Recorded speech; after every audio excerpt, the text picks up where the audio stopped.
Hey, what's up? It's Alex. Today, I'm going to read you a poem by Mary Oliver called Wild Geese. After the reading, I'll explain some of the background and the meaning of the poem, and we'll look at some of the word choices. Let's begin. You do not have to be good. You do not have to walk on your knees for 100 miles through the desert repenting. You only have to let the soft animal of your body love what it loves. Tell me about despair, yours, and I will tell you mine. Meanwhile the world goes on.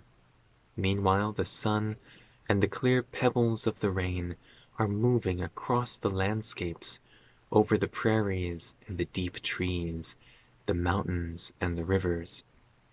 Meanwhile the wild geese, high in the clean blue air, are heading home again.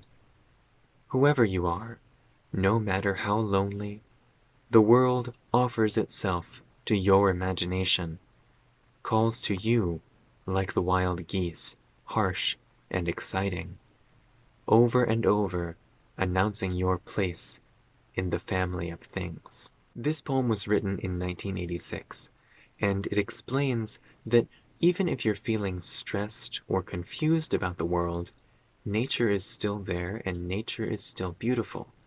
So if you're feeling confused or stressed or worried, you can just look at nature and feel the beauty of nature, then you can relax.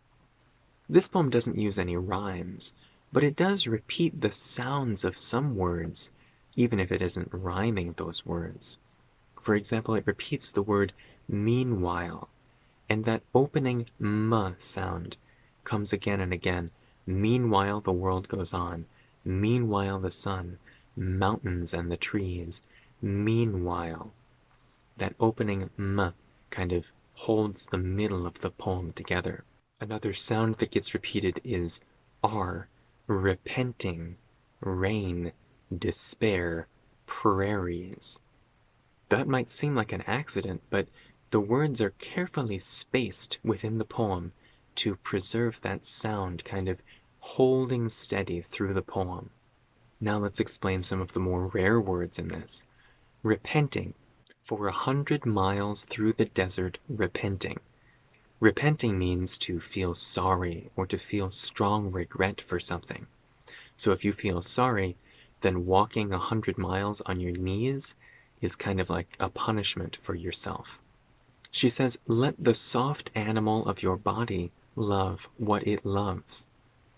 And this is a pretty unusual word choice here, because it's kind of weird to say the animal of your body. That's unusual, not many people say that.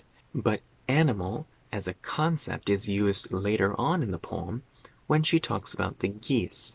So here when she says the animal of your body, it's talking about how you are an animal in the world, just like the geese. You kind of belong to nature, just like the geese do. And finally she says, announcing your place in the family of things. Your place in the world, according to this poem, is just to be one small part of nature. Nature and the world is one large family, and you have your own place in it.